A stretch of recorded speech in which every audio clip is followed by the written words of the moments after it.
It should come as no surprise that we here at Donut are big fans of top speed runs. I especially loved when Bugatti hit 253 miles per hour in their iconic Veyron and then broke the 300 mile per hour mark in a modified pre-production version of the Chiron. So it was pretty mind-blowing when I heard about a new speed run claiming a production car did a whopping 331 miles per hour.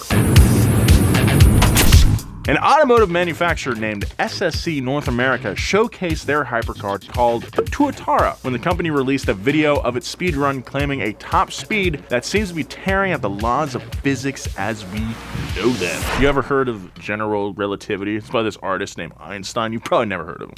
However, this video has created a ton of controversy online. After some people started taking a closer look at the video, very quickly things started to unravel. Suddenly, viewers all over the internet were claiming that it was faked. Why is this video not what it seems? The GPS speed seems so different from the visual speed. SSC denied these claims, of course, but let's unpack the sequences of events that led to this controversy. What was the catalyst that sparked debate among viewers of the video? What kind of investigation was done to back up their claims? And how did SSC handle the backlash? Most importantly, how fast did the car actually go? Thank you to NordVPN for sponsoring today's video.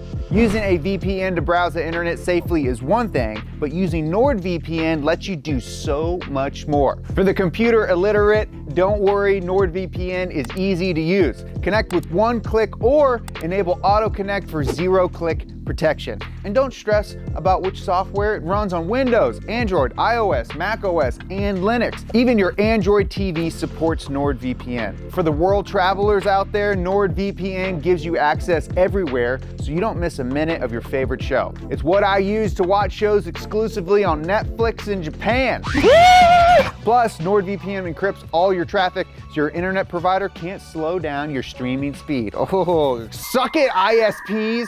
And for all you gamers, don't let your location limit where you play. Game securely and avoid DDoS attacks that significantly slow down your connection and block malware-ridden websites. See, NordVPN has something for everybody. For everyone! To upgrade your online experience, go to nordvpn.com/donutnordvpn to get a 2-year plan plus 4 additional months with a huge discount. They're just giving it away pretty much. Now let's get back to the show. Before we get to the speed run in question, we need to get some background info. Unless you're a car nerd like myself, you've probably never heard of SSC North America before, and that's okay. To be fair, America doesn't really have a bunch of household supercar brands like Europe does with Bugatti, McLaren, Ferrari, Koenigsegg, etc. So before we get into controversy, let's discuss the origins of SSC North America. Formerly known as Shelby Supercars, SSC North America is an American automobile manufacturer that was founded by Jared Shelby. And before you ask, no, he is not related to the automotive legend Carroll Shelby. When Jared was a kid, he used to compete in karting and actually traveled across the country to compete. Unsurprisingly, this fueled his passion for the supercars that were coming out of Europe and dreamed that one day he could build the perfect supercar himself. When he got older, he became a mechanical engineer for a medical device company he co-founded called Advanced Imaging Technology, where he managed aspects of the mechanical and ergonomic design. And finally, in 1998, he made the leap and founded SSC North America in Richland, Washington. During the early stages of the company, they were focused heavily on creating a bespoke American-made supercar to break into the high-performance market. You may remember their first effort called the Ultimate Aero, and for an upstart company, it's fair to say that this was a pretty damn impressive first attempt. The 1,200 horsepower monster famously beat the Bugatti Veyron's initial production speed record of 253 when it hit 256.18 miles per hour, which was verified by the Guinness Book of World Records in 2007. It is immensely difficult for an upstart brand just to compete, let alone knock down a titan like Bugatti, who, might I remind you, is owned by VW, one of the largest automotive manufacturers in the world. It was a true David beats Goliath moment for SSC. Eventually, Bugatti struck back with the Veyron Supersport, which averaged an incredible 267.9 miles per hour on 2 runs in 2010. A couple years had passed and several other cars had come and gone, taking and passing the mantle of the world's fastest production car. Keen to get back into the fray, SSC in 2012 began development of their next generation supercar. Then, in 2019, at the Pebble Beach Concours d'Elegance, SSC announced the Tuatara. The SSC Tuatara is a hypercar armed with some neck-snapping stats. It has a carbon fiber body and carbon fiber monocoque chassis, so the car only weighs 2,750 pounds and is powered by a 5.9-liter twin-turbocharged V8 pushing out 1,750 horsepower and 1,341 pound-feet of torque when running on E85 at corn juice. To put that in perspective, the Tuatara is lighter than a BRZ, but with 9 times the horsepower.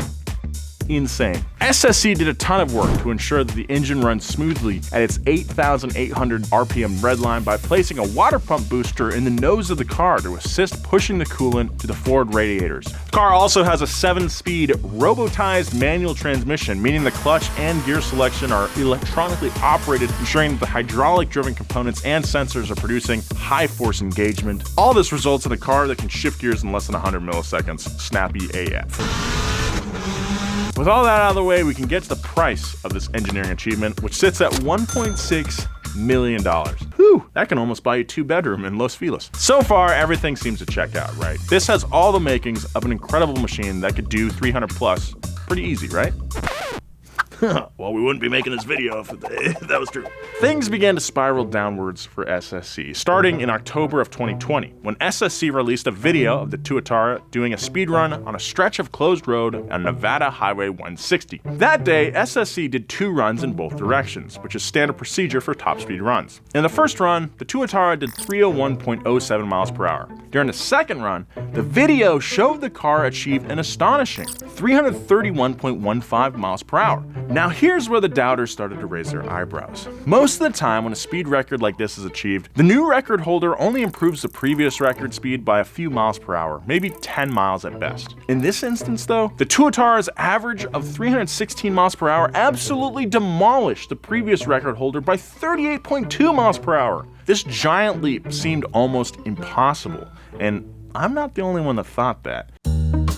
Viewers online and in the comments looked at the video, claiming that SSC tampered with it to give the illusion that Tuatara was going at the speed it claimed. Once the initial doubters spoke out, momentum began to build around the question whether the video was an honest interpretation of the SSC's performance. Even some notable YouTubers began their own investigations. Shmee, for example, had a video breaking down where the issues with the video started. Using Google Maps, he calculated the distances between the medians on the stretch of road SSC used and then compared the time it took in the video for the car to pass the medians to the telemetry data that SSC was showing on screen. To make a long and mathematically dense story short, the telemetry data that SSC displayed was showing that the Tuatara traveled faster than what the actual video was showing. It's weird.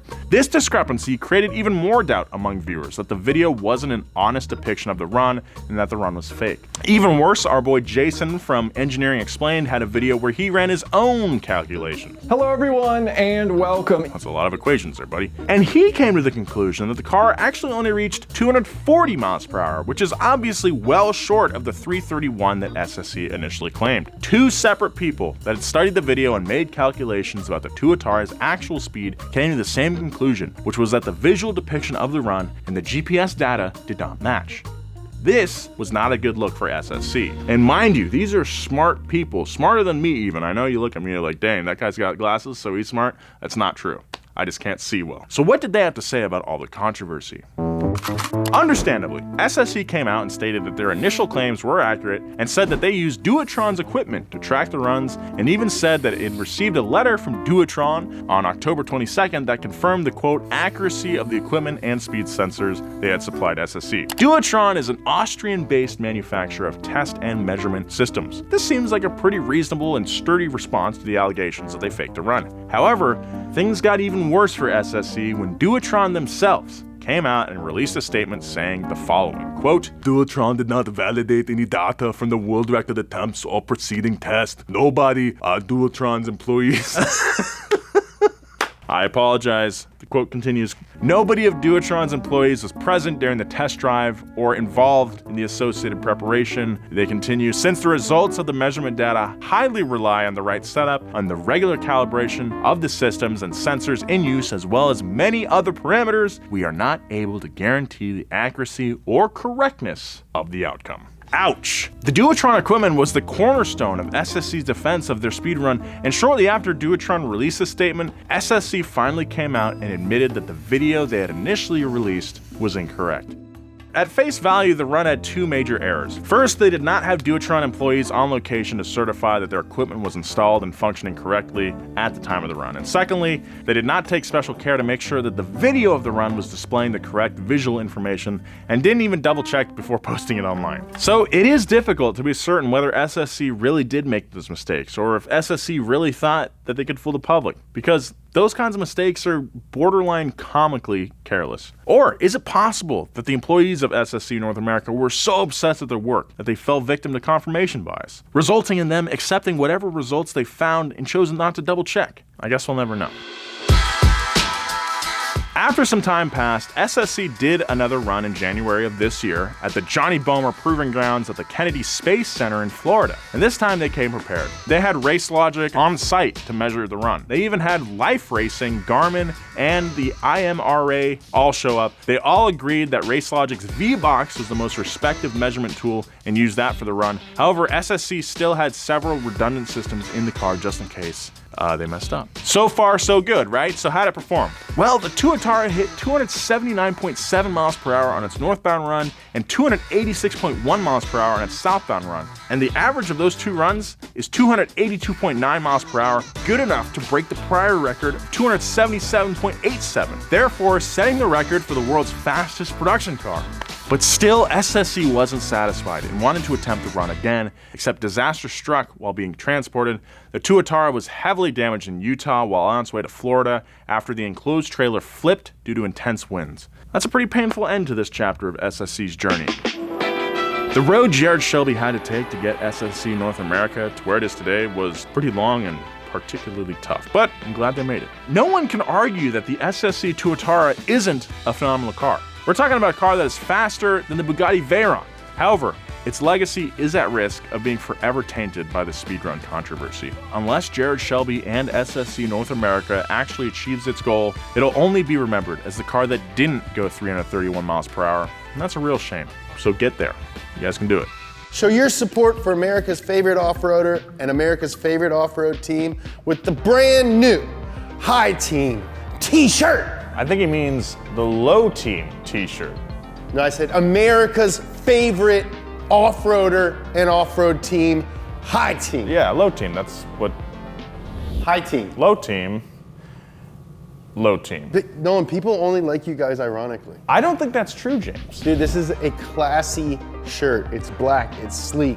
We're like the heroes of the Mighty Ducks, the Hawks. If you'd like a little more lighthearted fare, the Low Team t-shirt comes in this beautiful light blue color, letting people know that you're a easygoing fella, or lady. Well, whichever team you want to represent, whether it's High Team or the wrong team, they're all available at donutmedia.com for $29.98, which is so much cheaper than $30. So much cheaper, James.